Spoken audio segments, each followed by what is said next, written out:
And now let's prepare for meditation.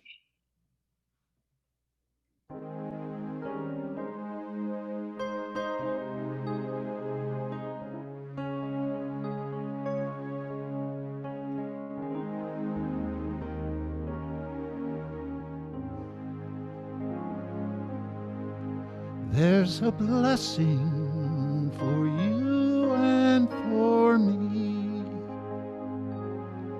so great that the eye cannot see. It comes as a token of love and goodwill through peace, sweet peace. Peace, peace, sweet peace. I rest in the silence and pray, giving thanks to my God each day for peace, sweet peace.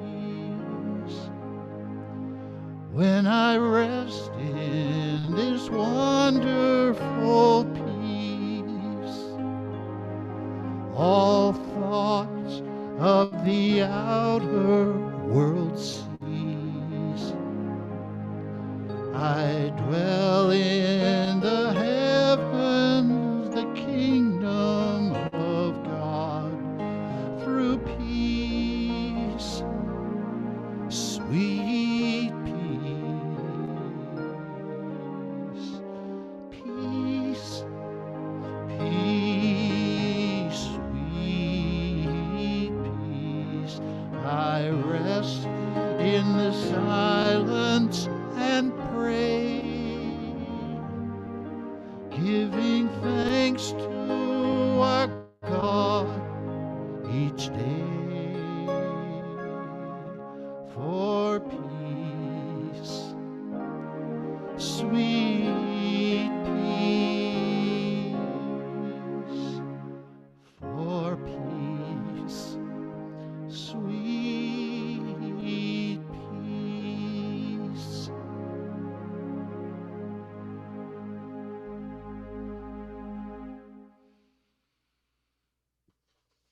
As we pause to meditate, we do so the beautiful energy in the words, the lyrics, the vibration, the certainty of the space that David's created here.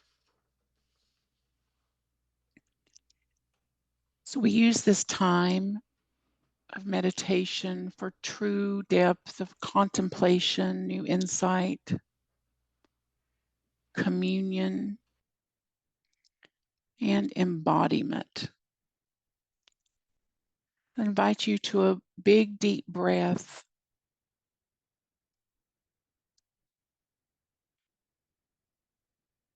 And to imagine the peace that passes understanding, of being that peace.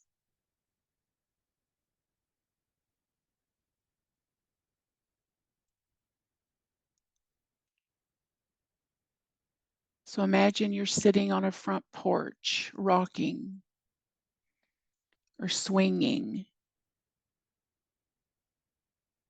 the contentment.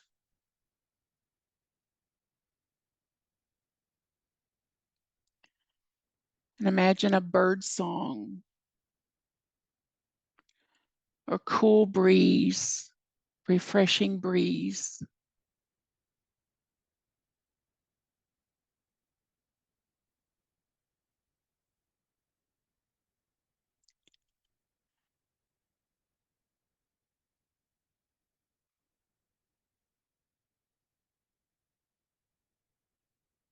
And imagine and remember what it feels to behold a mountain,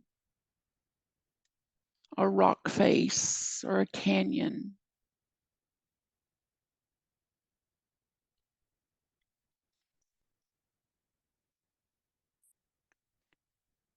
a majesty of the physical that we can barely comprehend.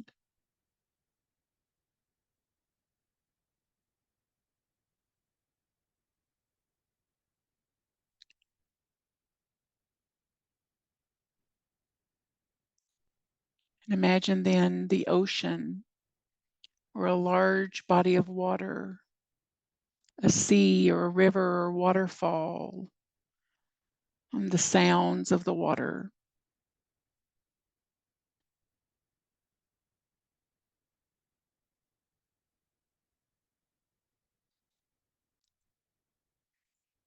And the deep peace to behold such a thing.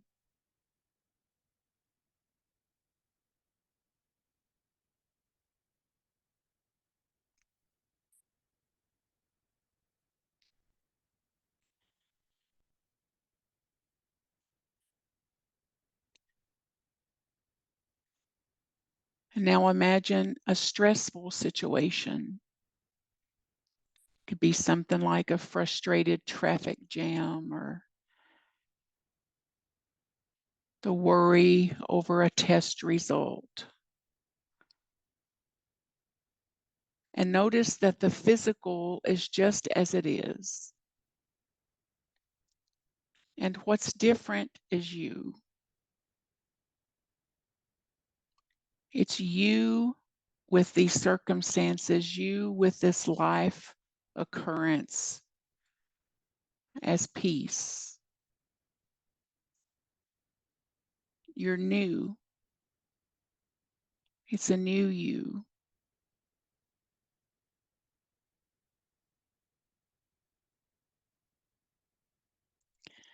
And that even in these circumstances, even in this situation that could be frightening or bewildering or challenging, there's a deep, abiding hope in you.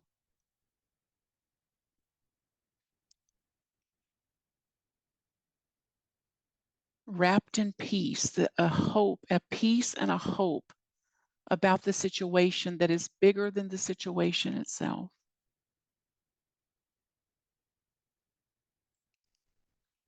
What would that be like?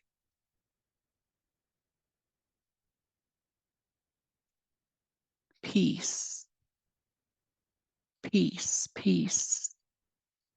Regardless of the situation, regardless of the circumstance.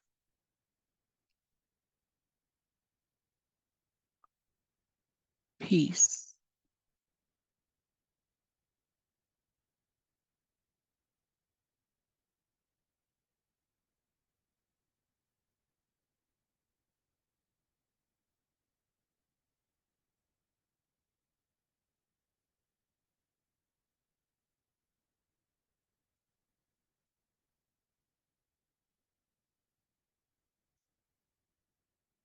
So today we give thanks for this time to remember.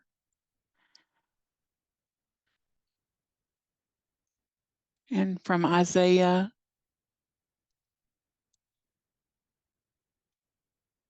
God says, I am here, I am here, I am here. I am here to people who do not even invoke my name. I am here. I am here.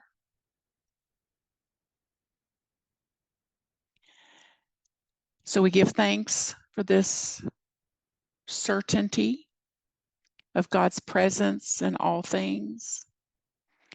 We give thanks for this morning to remember to atone ourselves, to align ourselves, and to awaken to a new, deeper reality of that.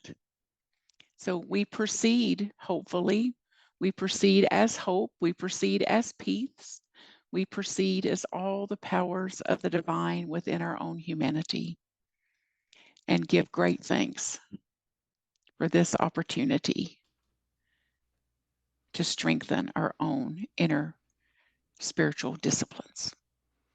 So be it.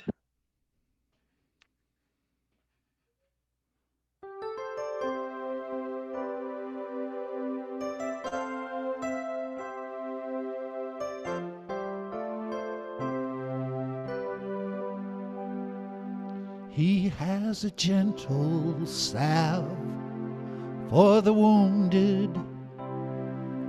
a pillow for the weary soul.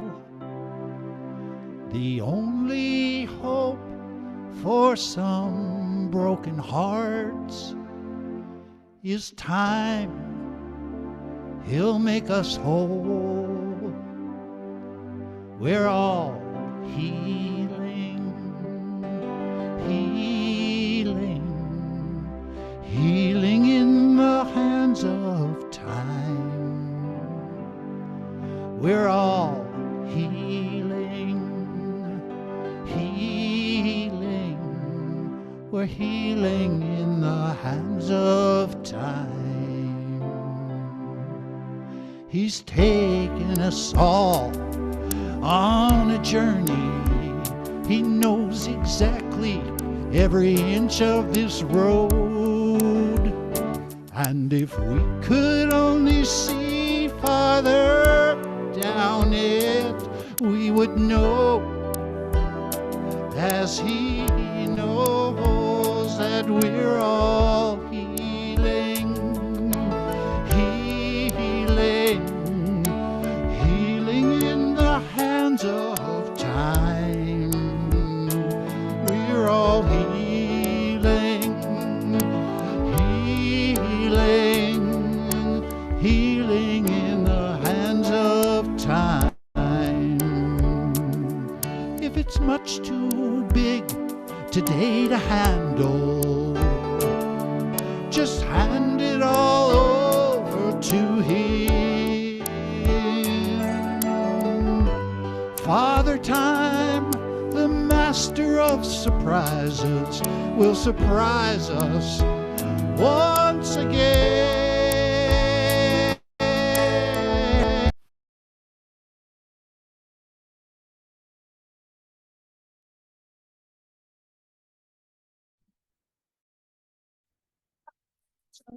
Time.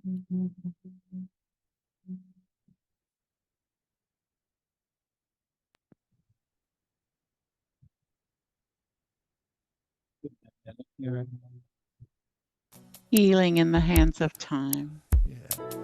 We're all healing, healing. We're healing in the hands of time.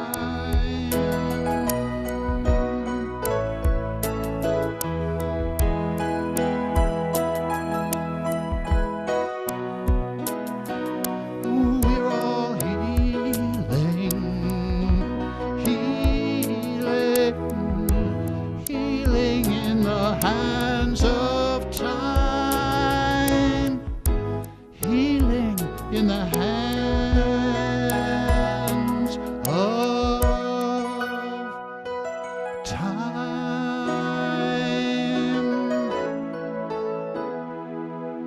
Ooh.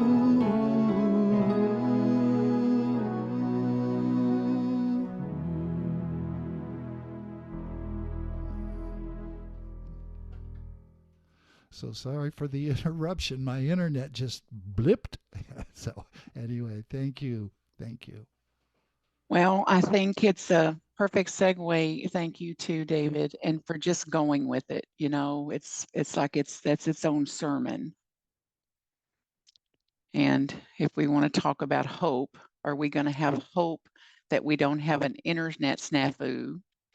Or are we going to have hope that we're going to carry on even with our internet snafus? So you are a shining example of what the hope is and the resilience and the grit to just carry on. So thank you for that. Hi, everybody. It's such a pleasure for me to be with you. I feel so honored to be asked to be a part of your ministry. I look forward to it, seeing it on my calendar. I've gotten to work with some of you directly, and I love seeing your faces here today. And I'm so honored and really just blessed and tickled to see what you're still continuing to create and collaborate and co-create there at Unity of Davis. So Godspeed to each and every one of you as you continue to minister, to be and to become greater iterations of the ministry out in the world today, and at a time where there's a high need for it, if you haven't noticed, to keep this fellowship and this connection, our spiritual interdisciplines, prayer, meditation, contemplations, insights, the teachings, whatever teachings are meaningful to you, to do whatever you've got to do to keep them close to you. So it's an honor to see and witness you in that. As I was thinking about and reflecting, as I said in the meditation, a scripture and all holy writing has assured us of God's presence, that there is one power and one presence in all the universe and in our life, is how Unity says it. Lead us not into the temptation of the mind that would cause us to fall asleep to this. Lead us not into the temptation that would let fear take over and take the wheel. Deliver us from the mind that believes and forgets and gets bewildered in the human condition, the situations of the physical, of what might be out picturing here. So I was so comforted at this scripture that I used today of, I am here, I am here, I am here. God says that I'm here. I'm here whether you invoke my name or not. I'm here whether you pray or not. I'm here whether you remember or not. I'm here whether you call my name. I'm here whether you're aware of me or not. I am here. I am here. I am here. And then what would it do? How would that shift our life? How would we live differently if we actually had an embodiment of that? Or step one, when my eyes open in the morning, that before I get out of bed, that I align with the presence of God, that I atone, become at one with that. So there's real power, real potential here that says I have the means then to create a very different experience for myself, to the degree that I apply these principal teachings and these principal disciplines within me, to say, before I get up, I've got to, before I get up, before I leave the bed or the chair, I need to pause a minute. I need to put a very poignant pause in here and remember what is true of me and for me, that I am one with the one power and one presence. So God is, I am. God is, I am. I think that way. I pray that way. And I live that way. So whatever I do today is going to be informed by this truth. Whatever action I'm about to take, whatever I'm going to fire off on an email, whatever I'm about to reply on a text, I'm going to put a pause in there before I fire off something on a text. I'm going to put a pause in there before I answer that telephone. I'm going to put a pause in there before I tell the representative I've been on hold with for 1 hour how frustrated I am at having to be on hold for 1 hour. I'm going to imagine maybe what their life might be like trying to get to frustrated callers. So instead of being another frustrated caller, I'm going to be different on the call than I would have been when I'm at one with my divinity. And I had a frustration recently. Is anybody here free of frustrations? I'm still waiting to meet somebody. If you're free of frustrations, you know, you may ascend this afternoon. We want to be sure to know it so we can film it. So if you're free of frustrations, that'll be a clue that you're close to ascension maybe. So I had been erroneously charged on my Verizon cell phone bill for a trip that I took out of the country. And I'm on an international plan, so I won't have international charges. And I was charged anyway, so I called and was on hold for way too long. And this man came on the phone and he said, how was your day? Martha, how is your day? And I said, well, it's better now that you've asked, because your question about how my day is has brought me back to my senses. So the actual answer to how my day is blessed. I am a blessed day. I'm in a blessed life. And I forgot that for a moment because I got frustrated that I had to hold a little too long to suit me.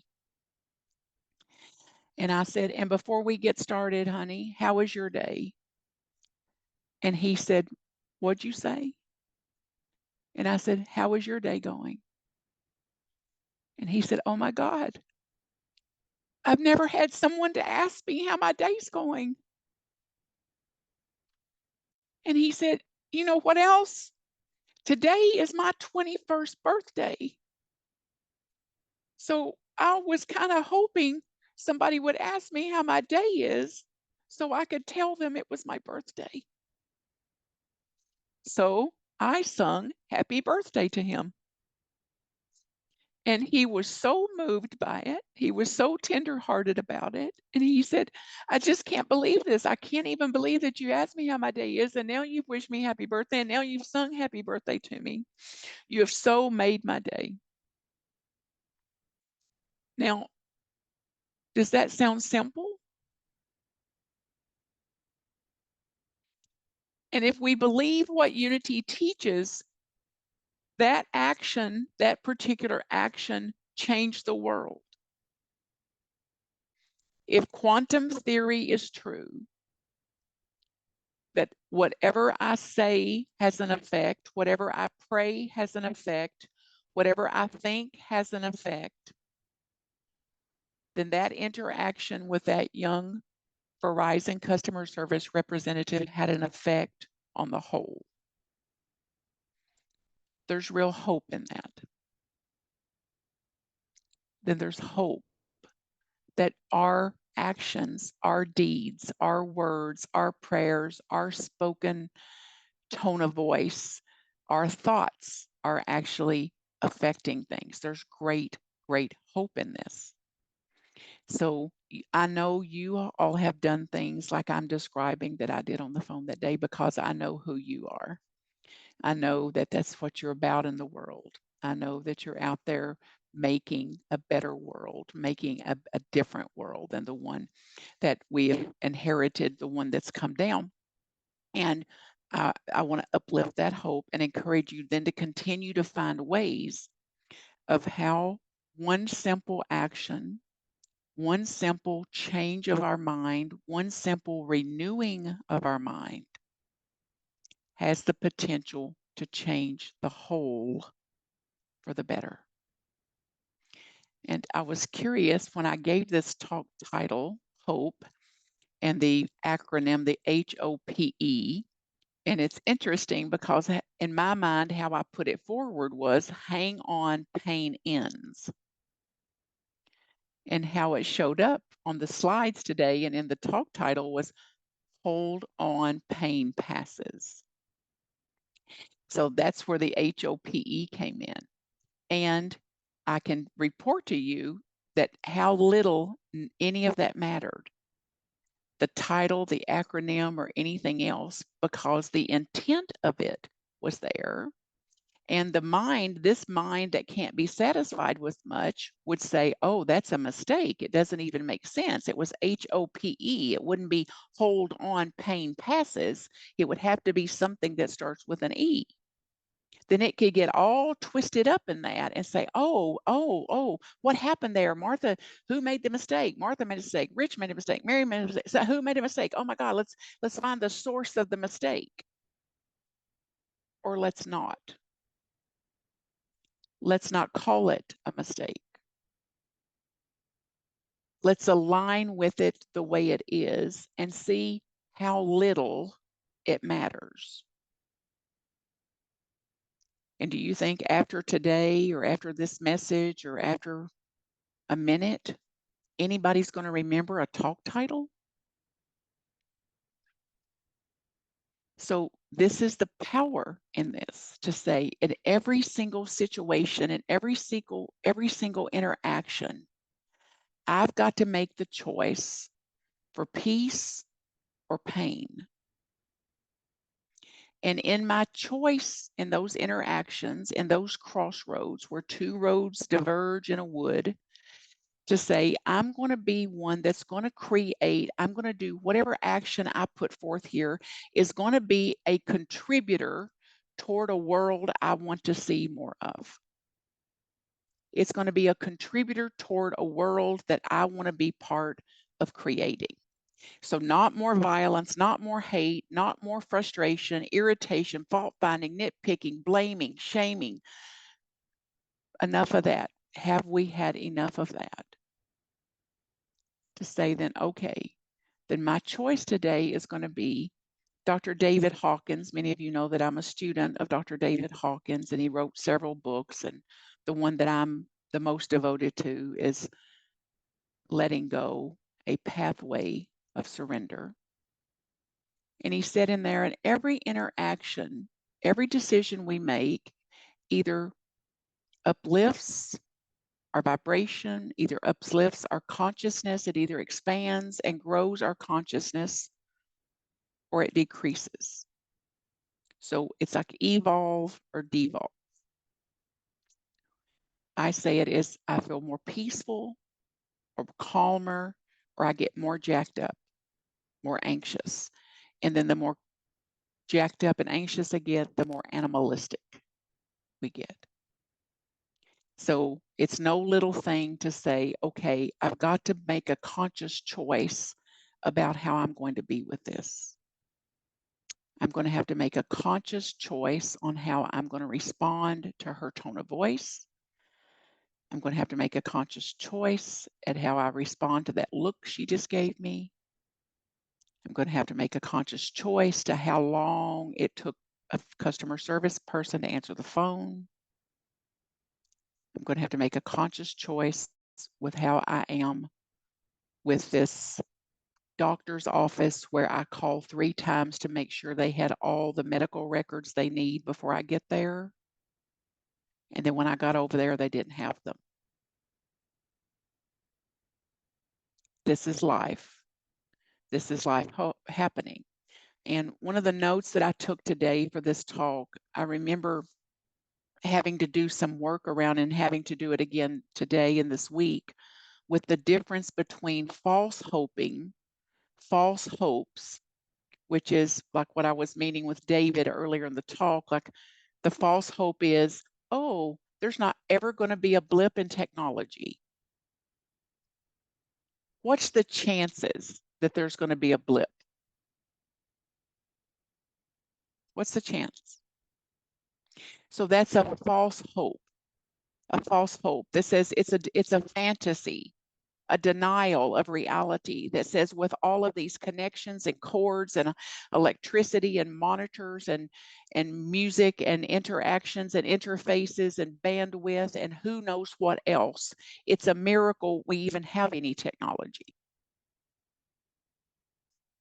Or a grounded hope that says even when the technology doesn't deliver the way I prefer or the way that I hope that it will, that I've planned for it to, the grounded hope is I'm not going to let that disturb my peace. That even when it doesn't go as planned, I'm going to lean toward peace in this moment, peace in this circumstance, peace in this situation. And it's no little thing to do it when we've got this to deal with, that's looking for every reason it can to get its panties twisted over something, to get offended. And have you noticed it's quite of an offense collector? You know, I even said this morning in talking here with my friends I'm visiting with, like, I've got to be careful that I don't become an injustice collector. So that I look out upon things and look out upon people and look out upon my family and look up upon the world and go, oh, wrong, wrong, wrong, wrong, wrong, wrong, wrong, wrong, without being aware of what the consequence of that judgment, that righteous judgment, the consequence that is to my own heart. Instead of, I can't comprehend, I don't understand why and things happen the way they do. In this dimension, this human dimension, in this human form, I cannot understand how and why things have to happen the way they do. So I accept that I can't understand that. And then proceed with, God knows. God knows. I don't know what the lesson is in this. I don't know what I'm going to get from it. I don't know what the outcome is going to be. And God knows what the outcome is going to be and what is my lesson here. And I'll know when I need to know what I need to know when I need to know it. So see if you can say that this morning with me. I'll know what I need to know when I need to know it. I'll know what I need to know when I need to know it. And get a sense of if that can bring a little bit of a groundedness to this that says, I cannot know what I don't know until it's my time to know it. And it's like in God's timing, not my own timing. So I was reflecting about what would you say is hope? How would you describe hope, for example? You can put it in the chat if you want to, or just think about it a second as you contemplate or reflect. Like, what is hope? What's the power of hope? The medicine of hope. And that it's proven scientifically that people that were able to hang on to hope, that kept hope alive, even in very trying situations, fared better. They did better. They had better outcomes. They had more health. And even in times where they were dying, when we were in times of transition, they had a presence even in a transition period because they still had hope. Hope that a hope was alive in them. So they wasn't lacking hope even in dying processes. Mary says, holding on to that which I am desiring. And it's like that would move us toward our goals. That would cause us to make decisions about that. So I wrote, it's my belief in goodness. And I've taken a lot of heat over this over the years, like Pollyanna-ish and all that. But it's like there's something hopeful in me that is a belief in goodness.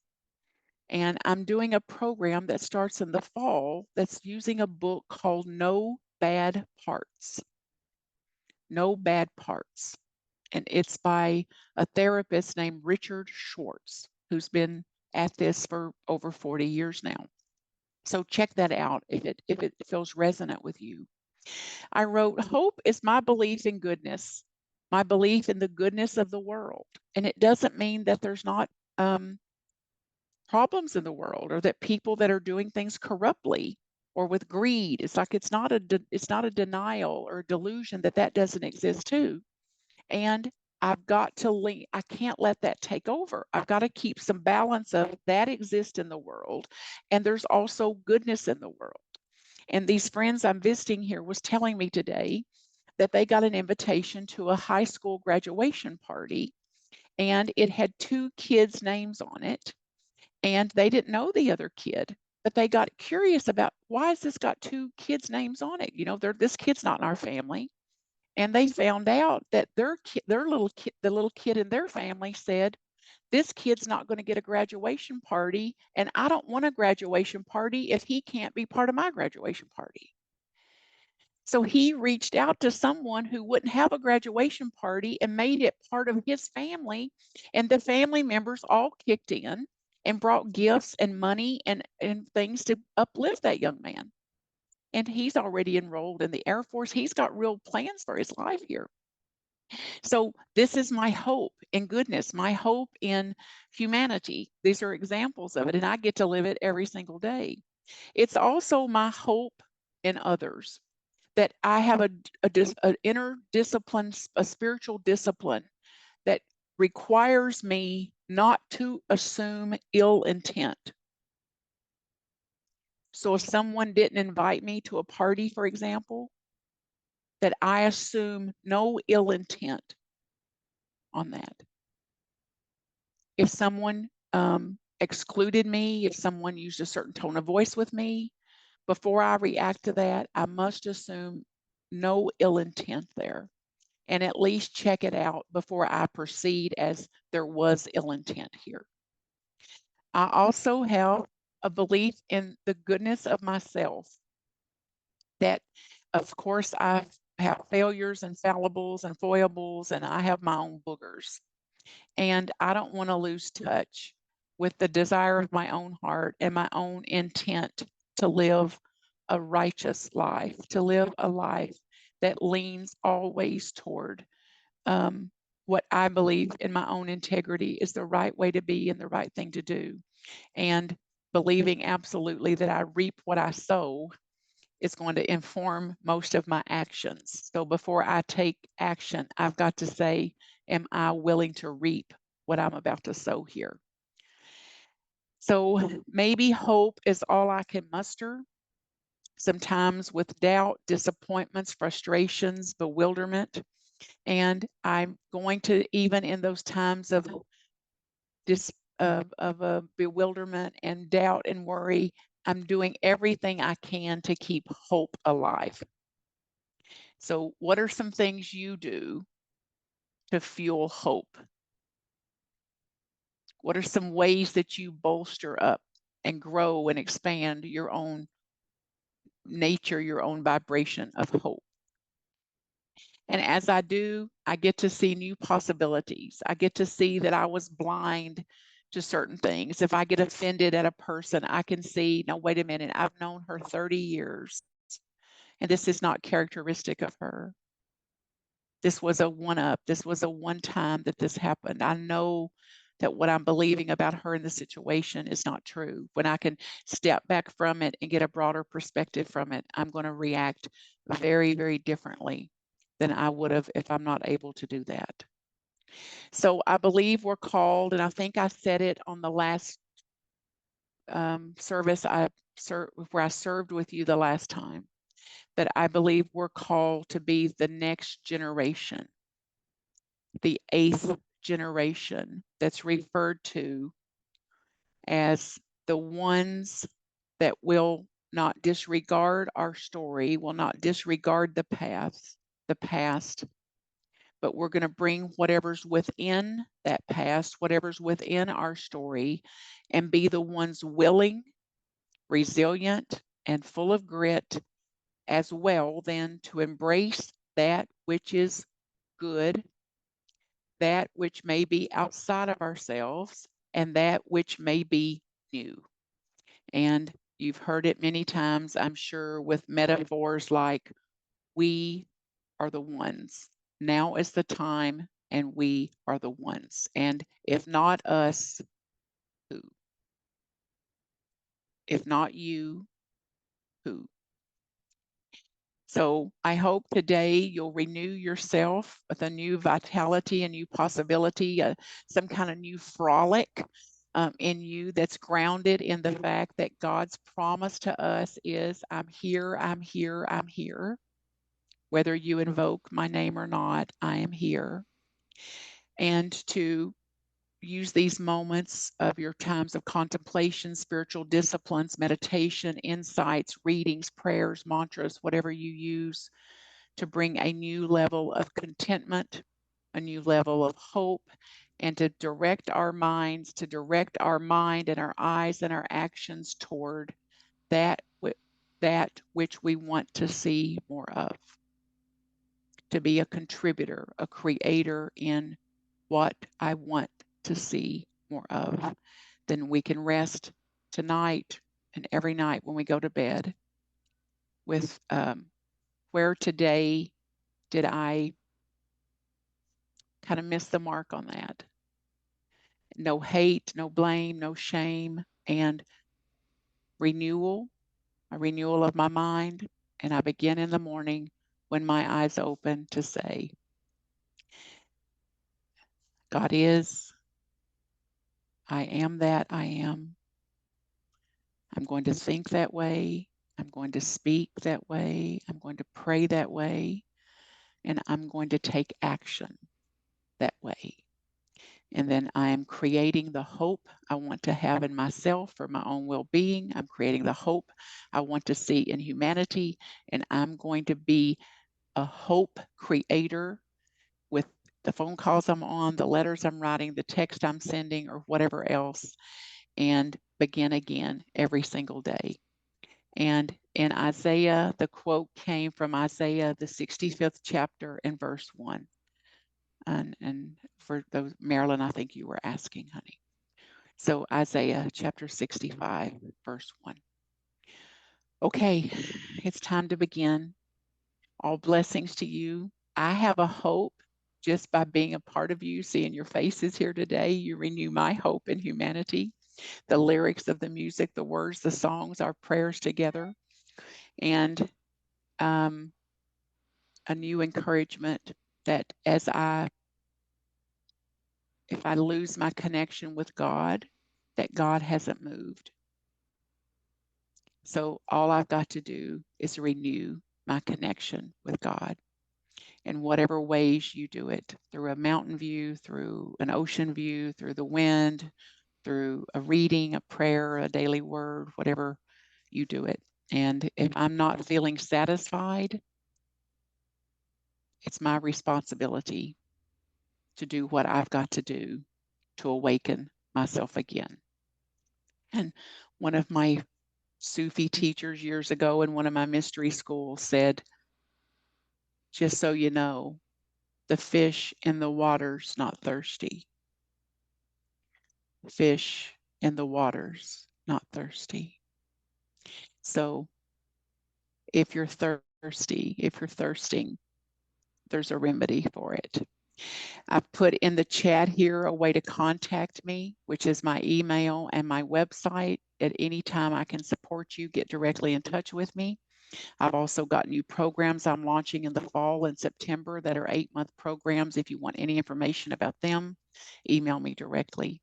And I'll see you the next time we connect here. And you're welcome in my classes or anything that I do anytime you can be benefited by it. So blessings to you.